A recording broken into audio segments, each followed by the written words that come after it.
Course in Miracles, Chapter 4, Section 2, The Ego and False Autonomy. It is reasonable to ask how the mind could ever have made the ego. In fact, it is the best question you could ask.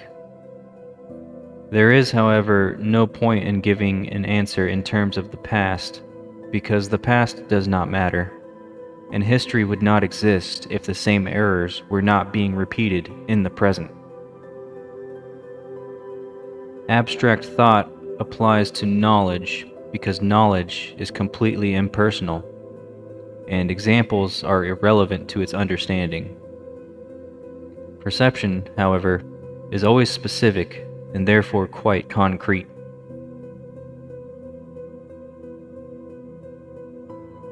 Everyone makes an ego or a self for himself, which is subject to enormous variation because of its instability. He also makes an ego for everyone else he perceives, which is equally variable.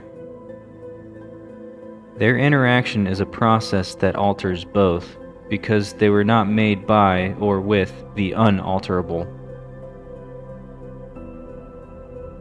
It is important to realize that this alteration can and does occur as readily when the interaction takes place in the mind as when it involves physical interaction.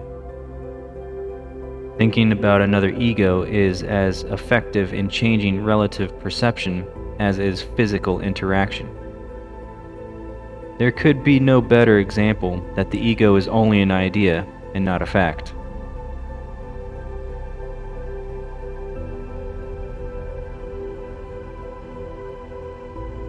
Your own state of mind is a good example of how the ego was made. When you threw knowledge away, it is as if you never had it. This is so apparent that one need only recognize it to see that it does happen. If this occurs in the present, why is it surprising that it occurred in the past? Surprise is a reasonable response to the unfamiliar, though hardly to something that occurs with such persistence. But do not forget that the mind need not work that way, even though it does work that way now.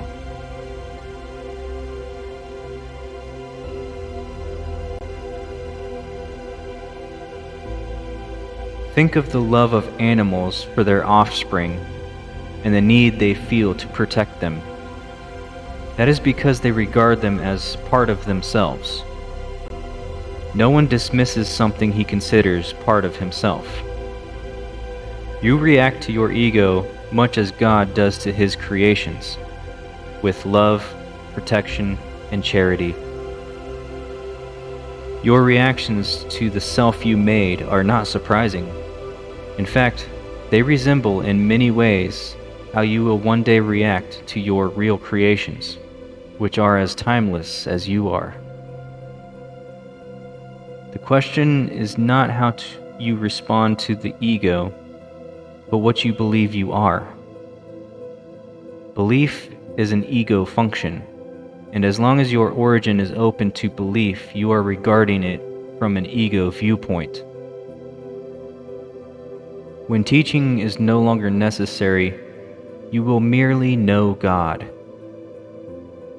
Belief that there is another way of perceiving is the loftiest idea of which ego thinking is capable.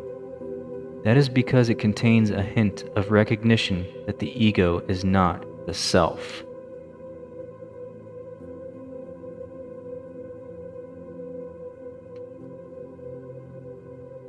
Undermining the ego's thought system must be perceived as painful, even though this is anything but true. Babies scream in rage if you take away a knife or scissors, although they may well harm themselves if you do not. In this sense, you are still a baby.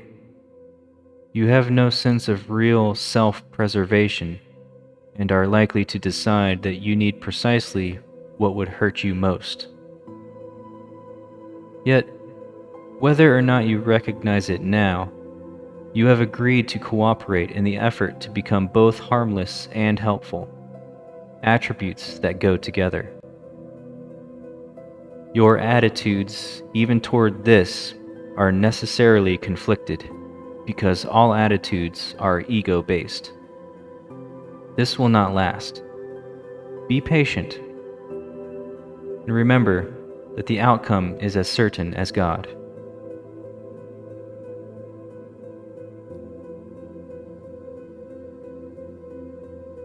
Only those who have a real and lasting sense of abundance can be truly charitable. This is obvious when you consider what is involved. To the ego, to give anything implies that you will have to do without it. When you associate giving with sacrifice, you give only because you believe that you are somehow getting something better and can therefore do without the thing you give.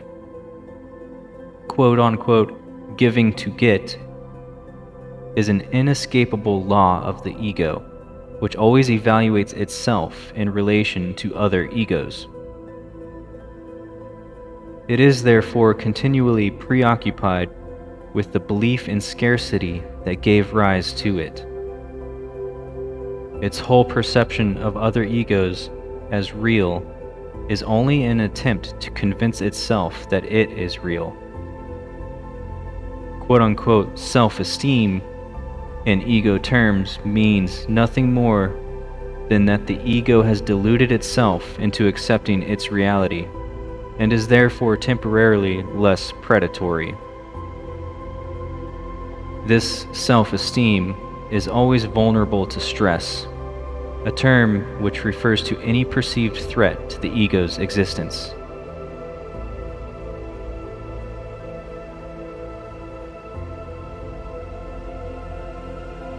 The ego literally lives by comparisons.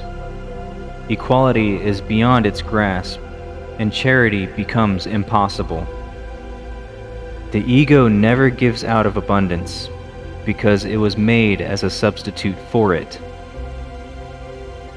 That is why the concept of, quote, getting arose in the ego's thought system.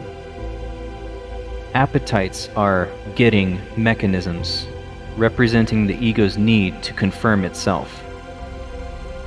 This is as true of body appetites as it is of the so-called, quote-unquote, higher ego needs. Body appetites are not physical in origin. The ego regards the body as its home and tries to satisfy itself through the body. But the idea that this is possible is a decision of the mind, which has become completely confused about what is really possible.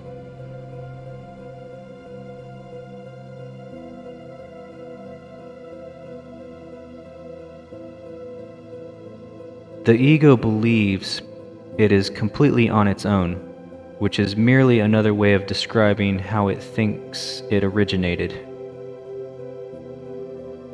This is such a fearful state that it can only turn to other egos and try to unite with them in a feeble attempt at identification, or attack them in an equally feeble show of strength. It is not free, however, to open the premise to question, because the premise is its foundation. The ego is the mind's belief that it is completely on its own. The ego's ceaseless attempts to gain the spirit's acknowledgement and thus establish its own existence are useless. Spirit, in its knowledge, is unaware of the ego. It does not attack it. It merely cannot conceive of it at all. While the ego is equally unaware of spirit, it does perceive itself as being rejected by something greater than itself. This is why self-esteem in ego terms must be delusional. The creations of God do not create myths, although creative effort can be turned to mythology. It can do so, however, only under one condition: what it makes is then no longer creative. Myths are entirely perceptual and so ambiguous in form and characteristically good and evil in nature that the most benevolent of them is not without fearful connotations.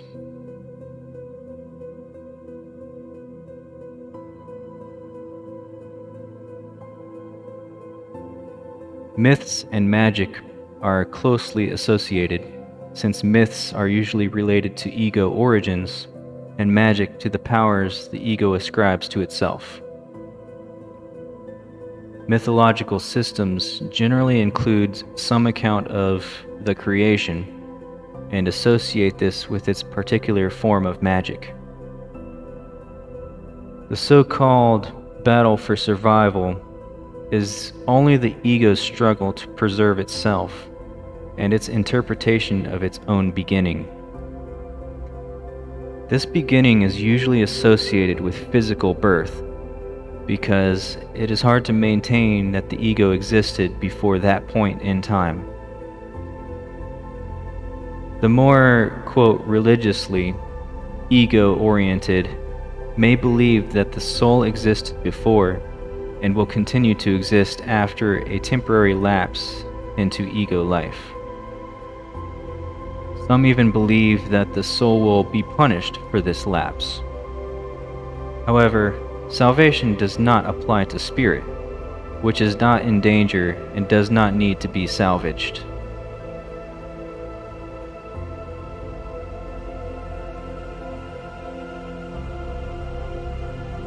Salvation is nothing more than right-mindedness, which is not the one-mindedness of the Holy Spirit, but which must be achieved before one-mindedness is restored.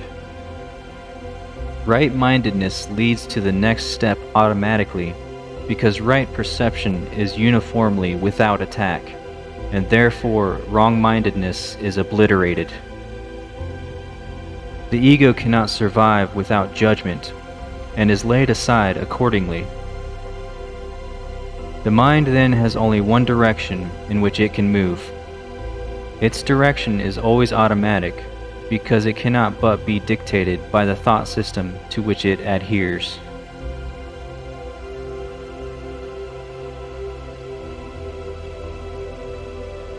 It cannot be emphasized too often that correcting perception is merely a temporary expedient.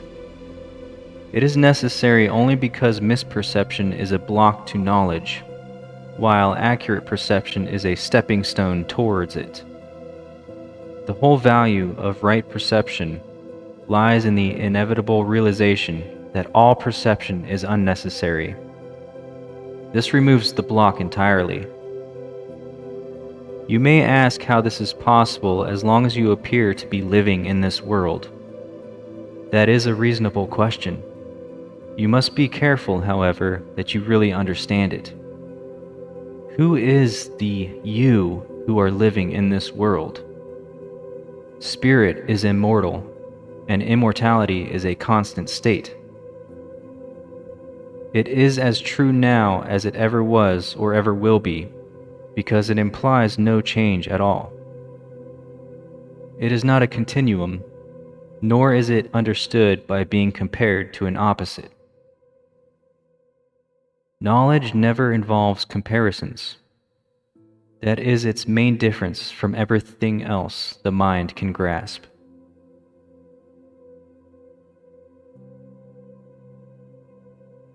This concludes Section 2.